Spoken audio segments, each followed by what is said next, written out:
안녕하십니까. 시사본색 이재원입니다. 어제 4월 3일은 우리 현대사회 최대 비극인 제주 4.3이 일어난 지 73년이 된 날이었습니다. 올해는 특히 제주 도민들의 수건이던 4.3 특별법 개정안이 법 제정 21년 만에 국회를 통과해 더욱 의미가 있는 해인데요. 피해자와 유족의 명예회복 그리고 보상 같은 실질적인 지원이 드디어 이루어질 수 있게 돼 역사의 채무를 청산할 수 있는 계기가 마련되었습니다. 오늘 시사본색에서는 73주년을 맞은 제주 4.3에 대해 다뤄볼 텐데요. 그동안 잘 모르던 4.3, 또 왜곡되어 알려진 4.3에 대해 바로 알기 차원에서 자세히 짚어보고 국가폭력의 아픔을 함께 공유하는 5.18과 여순 사건과는 어떻게 연대할 수 있을지 이야기를 나눠보겠습니다. 함께 이야기 나눌 분 소개합니다. 4.3 이야기를 전해주시기 위해 멀리 제주에서 오셨습니다. 제주 4.3 중앙위원회 김종민 전 위원 나오셨습니다. 안녕하십니까? 예, 안녕하세요.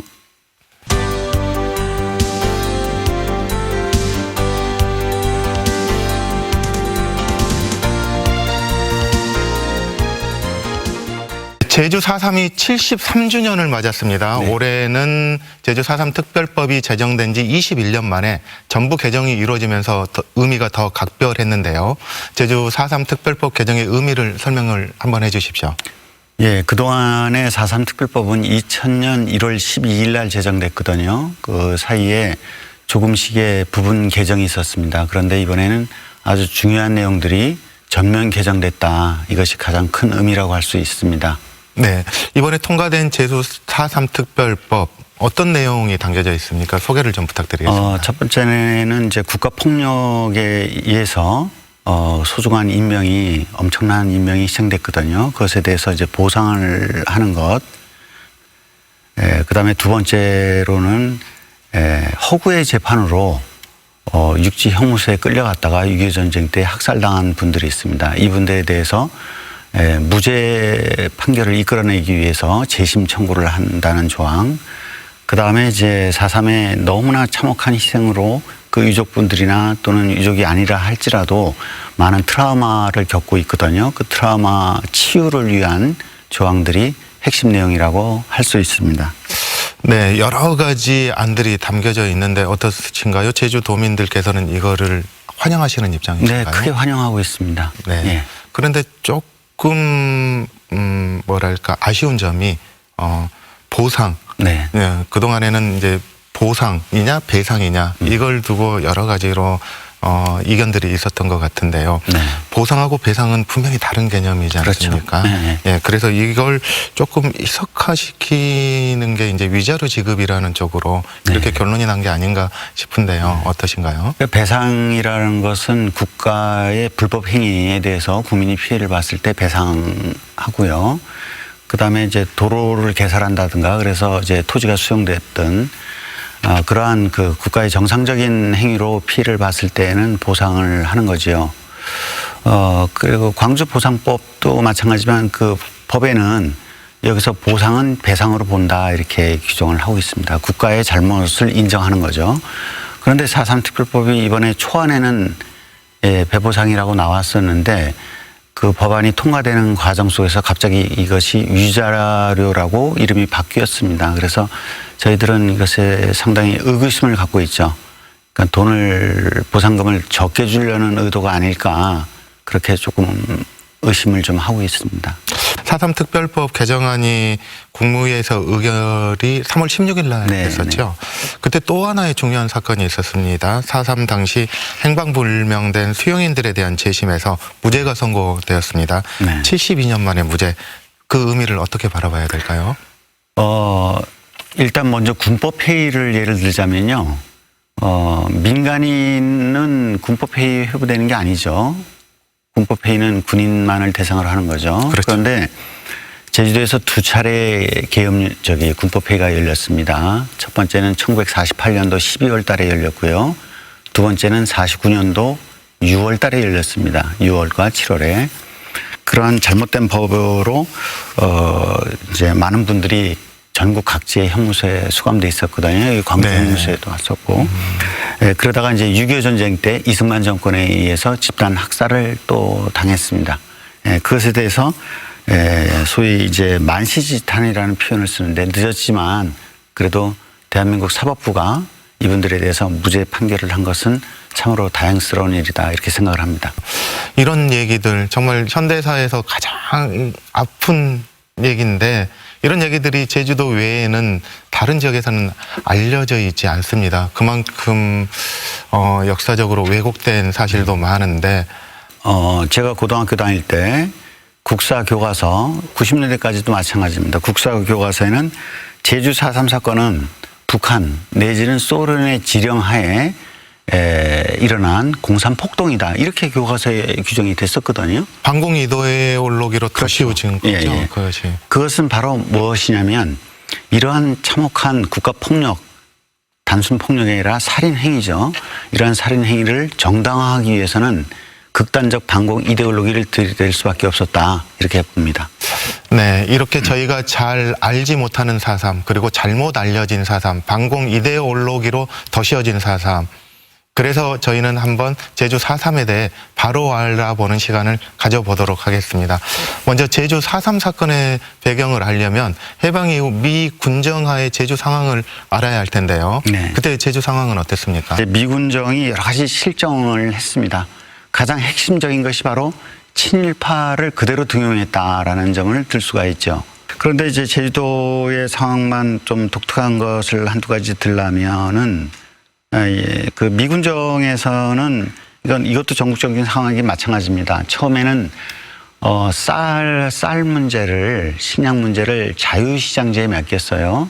일제 때는 공출이라는 게 있었지 않습니까? 근데 자유시장제를 맡겼는데 쌀값이 폭등을 하니까 다시 이것을 보리수매는 하곡 수집, 그다음에 쌀 수매는 미곡 수집이라는 이름으로 추곡 수집, 미곡 수집이라는 이름으로 다시 일제 때의 공출을 재현했습니다. 그래서 그것에 대한 불만이 굉장히 높았고요. 그리고 제주에서는 대단한 흉년이 일어났습니다. 흉년이고 그다음에 호열자라고 콜레라가 만연을 했죠. 이렇게 민심이 흉흉한 가운데에서 3.1절 발포 사건이 터짐으로써 이 4.3 사건의 기폭제가 됐다 이렇게 말씀드릴 수가 있습니다. 네, 당시 남한사정, 친일파가 등용됐던 남한사정하고 다르지 않았던 제주도인데 4.3이 일어나기 한 해 전인 3.1절에 발포 사건이 있었습니다. 네. 그렇죠. 그게 4.3의 발단이 됐던 거죠. 어떻게 일어나게 된 겁니까? 3.1절 발포 사건은 이제 제28주년 3.1절 기념식이 제주도에서 대대적으로 열렸습니다. 근데 그때 김하경찰, 그러니까 말을 탄 경찰이 미군정 장관의 그 길을 터주는 과정에서 말을 몰고 가다가 어린애를 치었어요. 꼬마를. 김하 경찰은 한국 경찰이었습니까? 네, 그렇습니다. 말을 치었는데 그러면 이제 그 말발굽에 쓰러진 어린아이를 이렇게 다시 이렇게 보살펴야 되는데 그냥 가버렸습니다. 그러니까 주변에 있던 사람들이 돌멩이를 던지면서 그 경찰을 쫓아갔죠. 경찰서 바로 인근이었거든요. 시위 장소가. 그래서 경찰서 앞에 이르렀을 때 그 미군정 경찰의 발포로 6명이 사망하고 8명이 부상을 당하는 그러한 일이 있었습니다.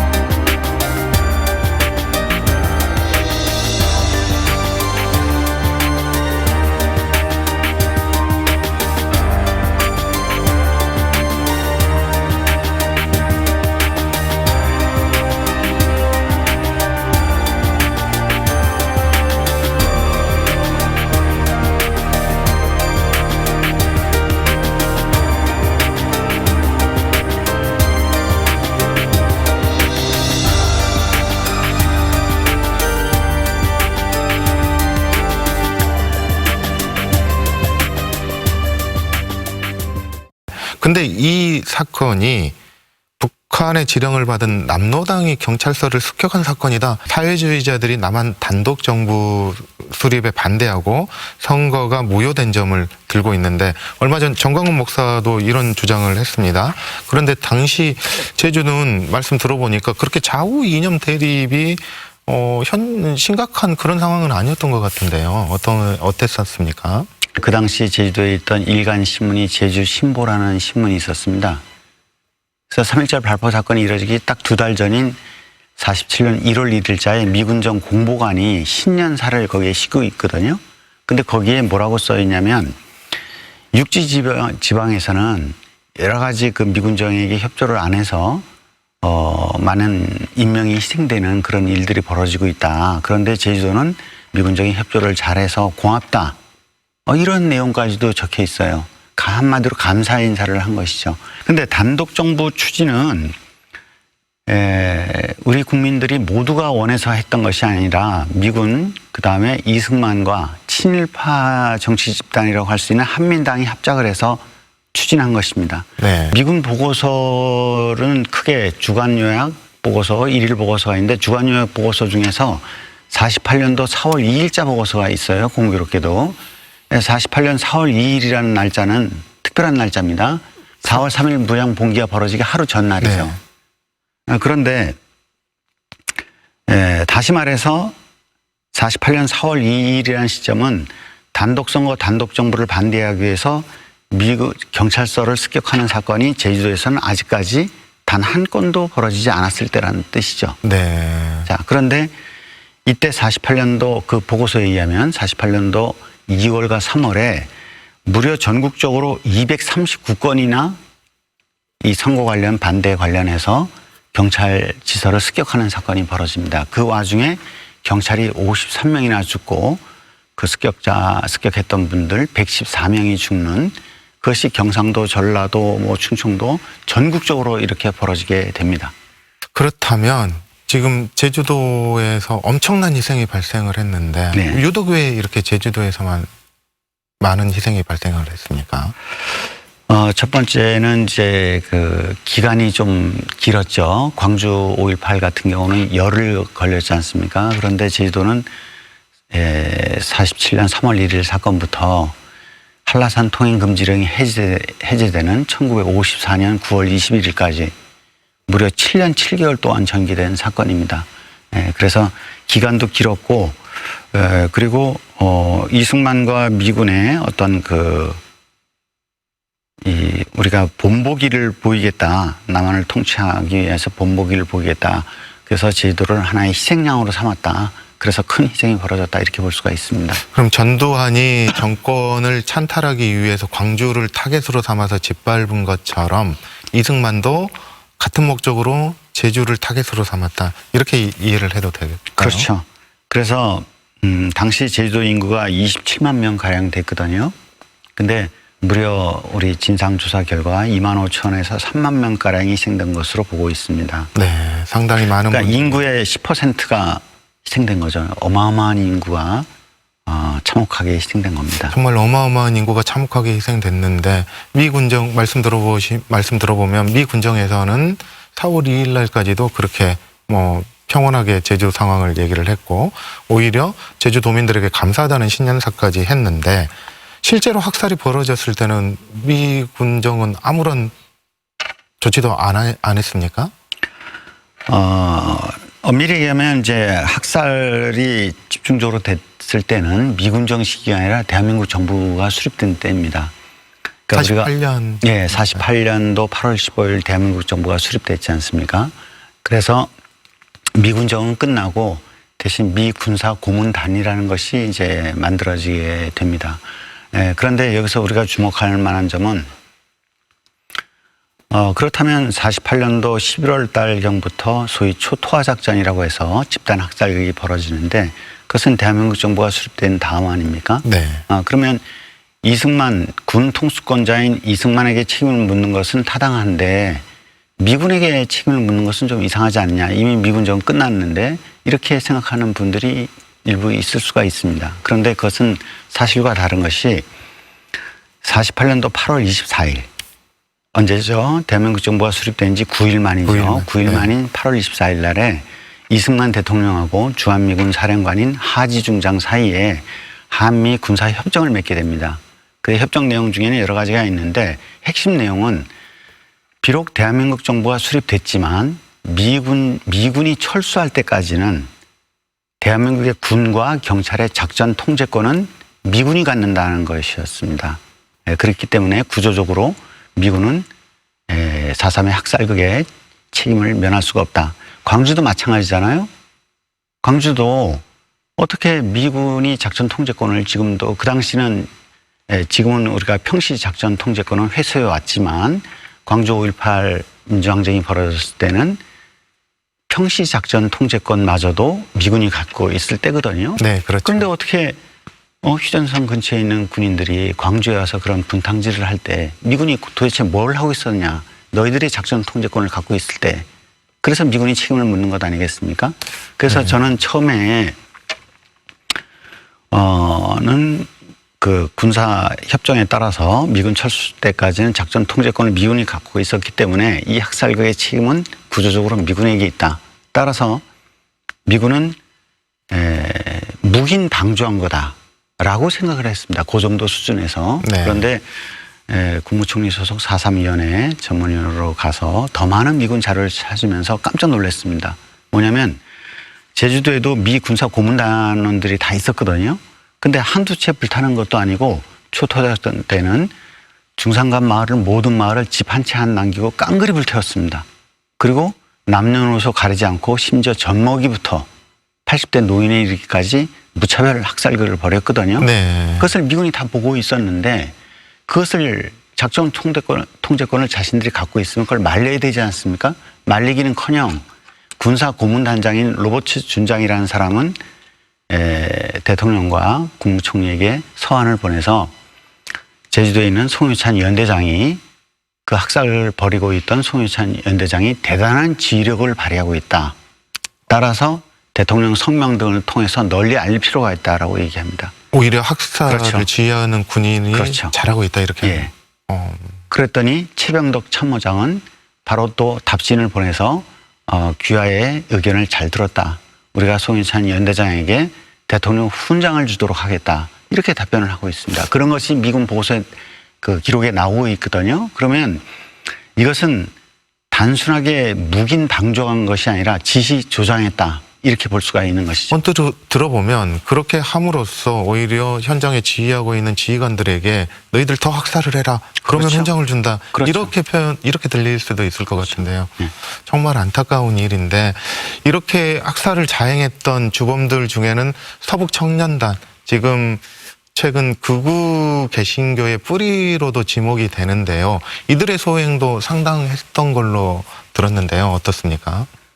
예, 우리나라 기독교는 이제 일제강점기 때 평안도 지역에서 이제 크게 있었죠. 근데 그 중에 월남 해방 이후에 월남한 분들이 계신데 그분들 중에는 이제 훌륭한 목사님들도 계시고 그런데 이제 좀 너무 극우적인 생각을 갖고 있는 제가 뭐 누구라고 이름은 밝히지 않겠습니다만은 그분이 자서전 대담집에 그런 얘기를 썼습니다. 우리 교회 청년들로 서북청년회가 구성이 됐다. 근데 서북청년회의 그 만행이라는 것은 너무 이루 말할 수가 없어요. 서북청년회가 바로 4.3 무장봉기의 발단이 됐다. 어쩌면 이 프로그램을 어린이나 청소년들도 보고 정말 방송용으로 적합하지 않기 때문에 서북청년의 만행을 제가 제 입으로 지금 말할 수는 없습니다. 제가 글로는 썼습니다만은 다만 이제 한 가지 말씀드리면 많은 제주도민들이 제가 이제 여러 제주도민들을 만나서 증언 체록을 했는데 할머니 여러분들이 이렇게 모이는 자리에서 얘기를 해요. 또 어떤 할머니가 이런 얘기를 합니다. 우리 친정 집안에도 친정아버지, 친정 오라버니 등등 해서 뭐 5명이나 이렇게 죽었다. 그럼 그분 말씀이 조금 길어지면 옆에 있던 할머니가 핀잔을 줍니다. 아니 얘기를 들어보니까 그건 총에 맞아 죽은 거네? 총에 맞아 죽은 거는 금방 죽으니까 고통의 순간이 짧기 때문에 그건 다행스러운 경우네? 그건 뭐 이렇게 대단한 일이라고 그걸 장황하게 늘어놓느냐. 총 맞아 죽은 걸 갖고 그런 말이 있을 정도로 참혹한 희생이 방송으로는 도저히 말할 수 없는 그러한 내용들이 잇따라 벌어졌다. 그것도 7년 7개월 동안. 정말 가슴 아픈 현대사 4.3이 우리 일반인들에게 알려진 것은 한참 후인 사건이 일어나고 한참 후인 1978년도에 현기영 작가의 순이 삼촌을 통해서였습니다. 그 후에도 제대로 알려지진 않았어요. 4.3이 왜 이렇게 우리 현대사의 금기어가 됐습니까? 가장 큰 이유는 이승만 정권이 4.19 혁명에 의해서 무너졌지만 1년 만에 5.16 쿠데타로 박정희가 정권을 찬탈했지 않습니까? 그때는 이제 이 군 자체가 4.3 사건의 가해자 집단 아닙니까? 대표적인 가해자 집단. 그랬더니 자신들의 그 치부를 감추기 위해서라도 4.3 사건을 철저하게 금기시했다. 이렇게 볼 수가 있습니다. 그래서 오히려 4.3 사건으로 인해서 자신들의 부모가 억울하게 죽었다는 이런 호소는커녕 오히려 연좌제의 피해로 장래가 막히는 그러한 일들이 벌어졌었죠. 그래서 누구도 4.3을 입에 담지 못했던 것입니다. 네, 그 누구도 입에 담지 못했던 4.3을 국가 차원에서 인정해주기 시작한 때가 드디어 왔었습니다. 언제부터였습니까? 예, 김대중 대통령님께서 4.3 사건에 대해서 87년도 그때부터 이제 계속적으로 4.3 진상규명 특별법 제정을 공약으로 내세웠습니다. 저희도 오실 때마다. 그러나 이제 대통령이 당선되지 못했기 때문에 그때는 이제 공약이 이행될 수가 없었죠. 그러나 98년도 대통령에 취임하신 이후에 이제 그 공약을 이행하신 것이죠. 그래서 김대중 대통령님 덕분에 우리 4.3 사건이 비로소 정부 차원의 진상규명이 시작됐다. 대통령 국무총리 소속 4.3 위원회가 구성됐고요. 거기서 진상조사를 해서 진상조사 보고서가 나왔습니다. 그래서 보고서를 통해서 이 학살극의 가해자는 이승만과 그리고 군 작전 통제권을 갖고 있던 미군이다라고 명확하게 명시를 했고요. 그 군법회의도 불법이다라고 명시를 했고요. 그런데 이제 특별법이 그렇게 됐기 때문에 결국은 김대중 대통령이 공약을 정말 제주도민과의 약속을 잘 이행하셨다 이렇게 볼 수가 있습니다. 네, 지금까지는 진상규명이라든지 명예회복이라든지 활발하게 진행되고 있는 것 같은데 하나 주목해야 될 점이 희생자 가족분들이 안고 있는 트라우마가 상당히 클 것 같은데 이 부분에 대한 어떤 치료는 진행되고 있습니까? 그 당시 적어도 성인이었던 분, 20대 이상이었던 할머니, 할아버지들이 막 눈물을 흘리면서 이렇게 증언하는 것은 이제 오래 하다 보니까 이력이 붙어서 담담하게 취재를 할 수가 있었습니다. 그런데 당시 10살 미만의 소년들이 그 증언하는 것들은 참으로 그 듣기가 어려웠습니다. 그 한 증언자는 8살 때 갑자기 경찰들이 집안에 들이닥치는 걸 보고 이제 급히 혼자 숨었어요. 근데 경찰들이 와서 할아버지, 할머니, 아버지, 어머니, 5살 난 동생, 2살 난 3살 난 동생, 그다음에 젖먹이, 애기 구더기에 담겨있던 애기 젖먹이를 다 쏘고 집을 불질렀습니다. 네. 그 8살 난 꼬마는 뒤에 숨어서 그걸 숨죽이면서 봤죠. 근데 이분이 구술을 담담하게 마치 남 얘기하듯 했어요. 근데 그 부인이 옆에서 한마디를 했는데 우리 남편의 그 입버릇은 내 나이 15살만 됐어도 라는 얘기를 일하면서도 밥 먹으면서도 그 얘기를 중얼중얼 한다는 겁니다. 그 말은 무슨 뜻이냐면 자기 나이가 15살만 됐어도 그 가족들이 그 불타는 집에서 그걸 끌어내서 시신이 불에 타는 것만은 막았을 텐데 라고 오히려 자신을 그 자책하는 거죠. 그래서 이러한 그 아픔을 그 트라우마를 그 치유하는 것이 큰 과제라고 이제 할 수가 있겠습니다. 정말 가슴 아픈 사연인데 그런 분들이 제주도에는 심지어는 자기 부모들을 총살시킬 때 그 아이들을 맨 앞에 세워놓고 자기 부모가 죽을 때 만세를 부르도록 정말 그렇게 잔인하게 했었습니까? 저는 그 신과 함께라는 그 영화가 그 1,000만 관객을 모아서 많은 국민들이 보았죠.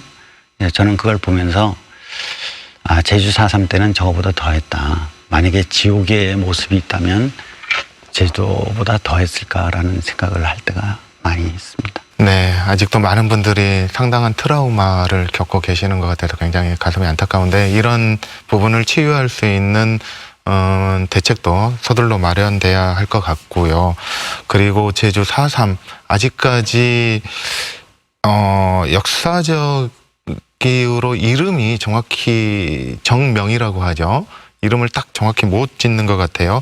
역사적인 사건을 규명하고 정신을 계승하기 위해서는 그 이름을 명확히 하는 정명 작업이 상당히 중요한데 그동안 4.3은 민중항쟁, 무장 봉기, 학살 여러 이름으로 불려왔습니다. 제주 4.3의 정명 현재 어떻게 진행되고 있습니까? 예, 과거 군사정부 때는 이제 4.3은 북한 내지는 소련의 지령을 받은 공산 폭동이다라고 이제 왜곡했고 그 후에 이제 시민단체에서는 이제 민중항쟁이라고 이렇게 표현을 했습니다. 그런데 저는 이제 이 4.3 사건은 이 짧은 기간에 벌어진 것이 아니라 7년 7개월 동안 커다랗게 세 개의 국면이 펼쳐집니다. 그러니까 3.1절 발포 사건으로 6명이 죽는 사건. 그래서 그것에 대해서 도민들이 총파업으로 항의를 했더니 마구잡이를 잡아들여서 무려 1년 사이에 2,500명이나 구금을 하고 급기야는 고문치사 사건이 3건이나 발생을 합니다. 1년 동안에. 그리고 미군 보고서에는 3.3평의 감방 안에 무려 35명이 갇혀있다라고 표현될 정도로 아주 정말 더 이상 견디기 어려운 그런 탄압의 국면이 펼쳐지게 됩니다. 그리고 그것의 탄압에 대한 반응으로서 48년 4월 3일 무장봉기, 항쟁의 국면이 펼쳐지게 된 거죠. 그리고 48년 11월 달부터 약 4개월 동안은 앞서 말한 탄압이니 또는 항쟁이니 하는 그런 용어를 무색하게 만드는, 민망하게 만드는 엄청난 대학살이 펼쳐졌다. 이렇게 세 개의 국면이 7년 7개월 동안 차례로 이렇게 펼쳐진 겁니다. 그래서 이 사건들을 탄압에 초점을 맞출 수도 있고 항쟁에 초점을 맞출 수도 있고 대학살에 초점을 맞출 수도 있지 않습니까? 그런데 이것을 다 뭉뚱그려서 하나로 뭐라고 표현해야 좋을지는 아직도 이제 정해지지 않았다라는 게 한 가지가 있고요. 그다음에 항쟁이라는 용어에 대해서도 상당히 조심스러운 게 무장대의 과오가 일부가 있었습니다. 무장대의 과오에서 또 이게 7년 7개월 동안 장기간 벌어지다 보니까 무고한 사람들도 또 무장대의 손에 의해서 죽은 사람들도 있어요. 그래서 그분들의 유족들의 심정을 헤아린다면 그러면 그분들의 유족들은 우리 부모가 무고하게 산 사람들한테 죽었는데 우리 아버지가 경찰도 아니고 군인도 아니고 심지어 군인 경찰의 가족도 아닌데 우리가 어떻게 항쟁이 그럼 대상이란 말이냐라고 항변을 할 수 있지 않습니까? 네, 그렇군요. 그래서 그래서 저는 동학처럼 동학혁명 같은 경우는 지금 120년가량 흘렸거든요. 근데 동학혁명 때에도 그 일본군과 관군에 의한 희생만 있었던 것이 아니라 농민군의 일탈 행위로 인한 희생도 있었어요. 네. 그런데 지금 어떤 분이 손 들고 일어나서 우리 증조 할아버지가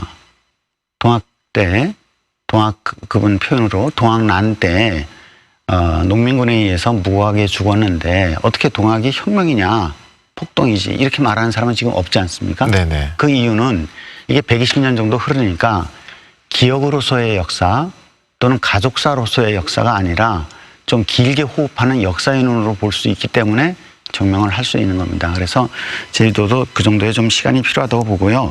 한 역사학자는 지금의 시대를 분단 시대라고 규정을 했습니다. 저는 그 규정에 굉장히 동의를 하는데요. 왜냐하면 지금 우리 사회 정치, 경제, 사회문화 모든 면의 정점에서 꼭대기에서 가장 큰 규정력을 갖고 있는 것이 저는 분단 상황이라고 저는 보고 있거든요. 이 분단 시대라고 하는 이 시대를 정치, 경제, 사회문화 모든 면에서 굉장히 큰 규정력을 갖고 있는 이 시대를 분단 시대라고 명명하는 거에 동의한다면 이 시대의 과제는 가장 큰 과제는 평화 통일이다. 4.3은 통일운동이었다라고 저는 개인적으로 명명하고 싶다는 거죠. 네. 우리가 제주 4.3을 말하면서 광주의 5.18 그리고 여순 사건 그리고 부마 항쟁을 이야기하지 않을 수 없습니다. 모두 국가폭력에 의한 민간인 학살 그리고 그에 대한 시민들의 저항이라는 점에서 개를 같이 하고 있는데 그런 점에서 민중항쟁들과의 연대가 중요할 거라는 생각이 들어요. 어떻습니까? 그 부분에서 연대는 잘 되고 있습니까? 현재는 그래도 서로가 교류하면서 연대를 하고 있습니다. 그리고 광주든 제주든 순천이든 여기 공통점을 한 가지 찾는다면 결국은 이것도 분단에 의한 희생이다 이렇게 보는 거죠. 광주 역시도 우리가 분단되지 않은 상황이라면 그렇게 군부 세력들이 신군부 세력이 다시 쿠데타로 집권을 하고 권력을 잡고 이런 짓을 자행하지 못했을 테죠. 5.18은 이제 처음에는 보상법을 했지 않습니까? 그 다음에는 이제 국가유공자법으로 바꿨고요. 그 다음에 이제 뒤늦게 진상조사법을 만든 겁니다. 이거 상당히 좀 만시지탄이죠. 왜냐하면 진상규명을 하고 진상규명법에 따라서 그 보고서가 나왔으면 지금 발포 책임자가 뭐 전두환이냐 아니냐 뭐 또는 헬기 총격을 했느냐 말았느냐 이러한 논란은 벌어지지 않았을 텐데 좀 늦어서 안타까운 점은 있습니다만은 그래도 뒤늦게나마 이렇게 위원회가 만들어져서 다행스러운 일이고요. 제가 조금 도울 수 있는 일이 있다면 2000년부터 2013년 박근혜 정부 때 해임당하기 전까지 그 위원회 활동을 13년 동안 했기 때문에